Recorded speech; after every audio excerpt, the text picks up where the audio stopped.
Assalamualaikum warahmatullahi wabarakatuh. Selamat pagi, siang, sore, dan malam Bapak. Izinkan perkenalkan nama saya Nur Hamzah Pratama. Tujuan saya membuat video ini yaitu akan mempresentasikan analisis dan perancangan aplikasi non-Kikoi untuk pencarian tempat nongkrong dengan metode pengembangan egal. Oke, tanpa berlama-lama kita langsung saja ke materinya. Yang pertama ada masalah. Masalah yaitu pengguna masih kesulitan menemukan tempat nongkrong yang sesuai kebutuhan karena informasi seperti wifi, colokan, suasana, dan harga tidak tersedia secara lengkap serta tersebar di berbagai platform seperti Instagram, Google Maps, dan TikTok. Selain itu, pencarian tempat pada aplikasi peta masih bergantung pada nama lokasi sehingga menyulitkan pengguna yang tidak mengetahui nama tempat.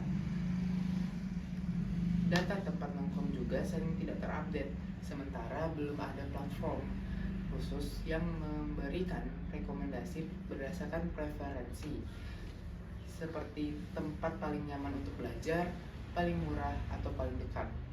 Oke, lanjut ke tujuan membangun aplikasi ini, yaitu membangun aplikasi yang mampu menyediakan informasi tempat nongkrong secara cepat, akurat, dan relevan.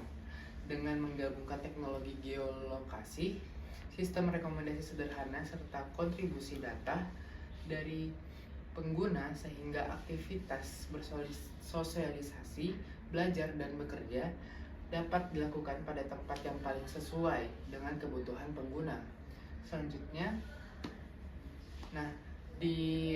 pada pengembangan aplikasi ini kami kelompok 3 dan saya juga menggunakan metode pengembangan agile. Nah, desain penelitian ini menempatkan pengguna sebagai pusat pengembangan dengan pendekatan agile, di mana aplikasi terus diperbaiki berdasarkan hasil uji coba pengguna. Tujuannya adalah memastikan fitur-fitur non-Kikoi ini benar-benar membantu pengguna menemukan tempat nongkrong dengan wifi, stop kontak, harga terjangkau, suasana nyaman, dan lokasi yang strategis. Dengan demikian, desain penelitian difokuskan untuk menciptakan aplikasi yang mudah, cepat, efisien digunakan dalam mencari lokasi tempat nongkrong. Nah, selanjutnya ada fishbone, ya. Fishbone-nya yang pertama, masalahnya itu adalah sulitnya mencari tempat nongkrong yang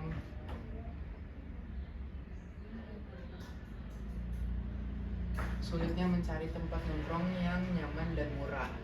Nah, yang dari proses yaitu pencariannya dilakukan secara manual, itu masalah yang pertama. Yang kedua, tidak ada sistem filter tempat, rekomendasi terlalu umum, tidak sesuai kebutuhan, harus mengecek satu persatu tempat secara terpisah.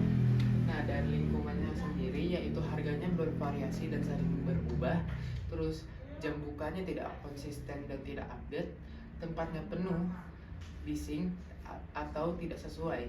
Tidak semua lokasi juga tercantum di map. Nah, yang dari teknologinya, tidak ada aplikasi khusus untuk aplikasi nongkrong, untuk mencari lokasi untuk nongkrong. Yang kedua, aplikasi map menampilkan fasilitas penting seperti wifi dan colokan. Tidak menampilkan, maksud saya. Selanjutnya, tidak ada fitur radius otomatis atau lokasi terdekat. Terus, beberapa aplikasi sangat berat dan tidak efisien. Nah, dari masalah manusianya, yang pertama, tidak tahu tempat murah dan nyaman. Yang kedua, informasi dari teman tidak lengkap. Yang ketiga, setiap orang punya preferensi yang berbeda. Oke, itu fishbone-nya. Yang selanjutnya ada flowchart. Flowchart dari aplikasi non-Kikoi ini. Yang pertama, kita membuka aplikasi non-Kikoi ini. Terus pengguna akan ditanya apakah sudah memiliki akun. Kalau belum, akan dialihkan ke halaman sign up, terus menampilkan halaman sign up. Terus pengguna menginput username dan password. Terus data tersebut akan tersimpan dan langsung teralih ke halaman login. Di halaman login ini kita menginput username, password, dan juga akan diverifikasi dulu datanya. Kalau tidak berhasil akan langsung keluar, bagian gagal dan langsung keluar. Kalau berhasil akan langsung ke menu. Nah, di menu ini kita ada 5 menu. Yang pertama itu adalah cari lokasi nongkrong yang terdekat, yaitu dari menu pertama ini pengguna akan dimintai akses lokasi GPS-nya. Terus sistem akan memproses data lokasi.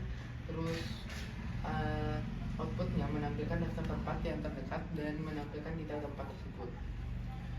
Terus menu yang kedua, sistem akan mengambil seluruh data tempat nongkrong dari database, kemudian menampilkan daftar lengkap beserta detail kepada pengguna. Setelah informasi ditampilkan, pengguna dapat kembali ke menu untuk memilih fitur lainnya. Nah, menu yang ketiga yaitu pengguna mengisi. Di sini menu ketiga yaitu menambah tempat nongkrong yang baru.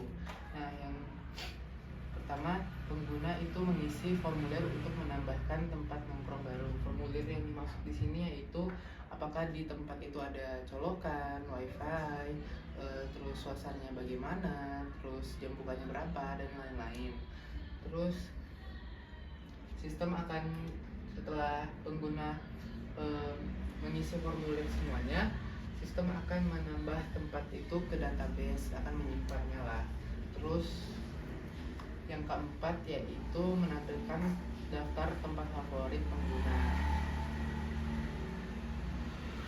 Aplikasi menanyakan apakah pengguna ini ingin menambahkan tempat favorit baru. Jika tidak, penggunanya langsung kembali ke menu utama. Jika iya, sistem akan menandai tempat tersebut sebagai favorit dan memperbarui data favorit di database. Setelah perubahan tersimpan, pengguna kembali ke menu utama. Selanjutnya yang menu kelima yaitu pengguna memilih menu informasi. Nah, menu kelima ini hanya menampilkan info aplikasi dan